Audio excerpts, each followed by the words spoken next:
దేవారెడ్డి బాబురెడ్డి గారు, దేవారెడ్డి బాబురెడ్డి గారు, దేవారెడ్డి భాస్కర్ రెడ్డి గారు,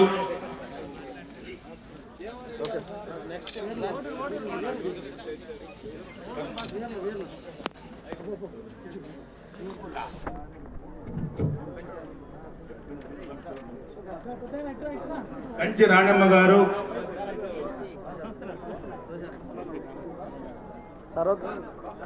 గుణపాటి చెంగయ్య గారు,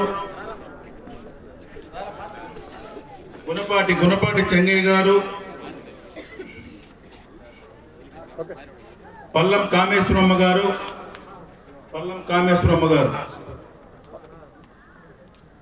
వీళ్ళందరూ కూడా గతంలో రాజకీయ నాయకుల ఫోటోలతో ముద్రించబడిన పట్టాదారు స్థానంలో రైతే రాజు అనేటువంటి నినాదంతో రాజ్యముద్రతో పట్టాదారు పాస్ పుస్తకాలు పంపిణీ చేయడం జరుగుతుంది. కాబట్టి పట్టాదారు పాస్ పుస్తకాలు పంపిణీ చేసినటువంటి ఎమ్మెల్యే గారికి మరియు ఇతర అందరూ నాయకులకి మా రెవెన్యూ శాఖ తరఫున నిండా వందనాలు సార్.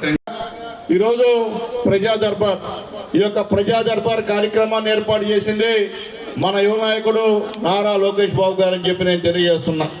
గతంలో ఎమ్మెల్యే లాగా ఓట్లు వేసుకొని కనిపించకుండా పోకుండా ప్రతి నెల ప్రోగ్రామ్స్, ఒకరోజు శుక్రవారం ప్రజా దర్బార్ అయితే, ఒకరోజు అన్నా క్యాంటీన్ తనిఖీ, ఒకరోజు హాస్పిటల్ తనిఖీ, ఒకరోజు స్కూళ్ళు తనిఖీ, ఈ విధంగా రోజువారీ షెడ్యూల్ ప్రతి ఎమ్మెల్యేకి 175 మంది ఎమ్మెల్యేలకు ఇచ్చి తిరగండి, ప్రజల్లో తిరగండి, ఒకరోజు సీఎంఆర్ఎఫ్ చెక్కులు పంచండి అనేటువంటి టైం టేబుల్ ఇచ్చినటువంటి మా నాయకుడు నారా లోకేష్ బాబు గారికి మనస్ఫూర్తిగా ధన్యవాదాలు తెలియజేస్తున్నాం. ఎందువల్లంటే ఈరోజు మా కిషోర్ నాయుడు గారు చెప్పారు, చాలా సంతోషం.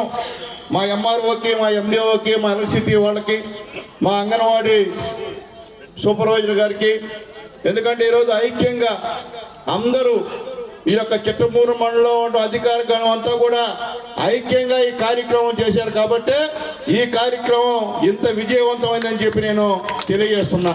ఎందువల్లంటే ఇది అవసరం. ఎందుకంటే మీకు మంచి ఎంఆర్ఓ గారు ఉన్నారు, మంచి ఎండిఓ గారు ఉన్నారు, మంచి ఎలక్ట్రిసిటీ డిఈ గారు ఉన్నారు, అలాగే కొత్తగా ఒక మంచి ఎస్ఐ గారిని కూడా ఇక్కడికి పంపించడం జరిగింది, ఆయన కూడా ఉన్నాడు. అట్లాగే పంచాయతీరాజ్ దాంట్లో మంచి ఏఈలు ఉన్నారు, వాళ్ళతో పాటు జగదీష్ ఉన్నాడు. కాబట్టి ఏది ఎప్పుడు కావాలన్నా ఖచ్చితంగా ఇచ్చేటువంటి అధికారులు మన దగ్గర ఉన్నందుకు నిజంగా మీరు అందరూ కూడా సంతోషించాల్సిన అవసరం ఉందని చెప్పి కూడా నేను తెలియజేస్తున్నా. అట్లాగే గతంలో ప్రజా దర్బార్ పెట్టాం, చిట్టమూరు అర్జీలు ఇచ్చాం, ఆ 29 కూడా పరిష్కారం అయ్యాయని చెప్పి ఇక్కడ మా అధికారులు చెప్తున్నారు. చాలా ధన్యవాదాలు ఎండిఓ గారికి. అట్లాగే ఎంఆర్ఓ గారికి 18 వచ్చాయి, ఆ 18లో 16 పరిష్కారం అయ్యాయని చెప్పి చెప్తున్నారు, 2 పెండింగ్ ఉన్నాయని చెప్పి కూడా చెప్తున్నారు.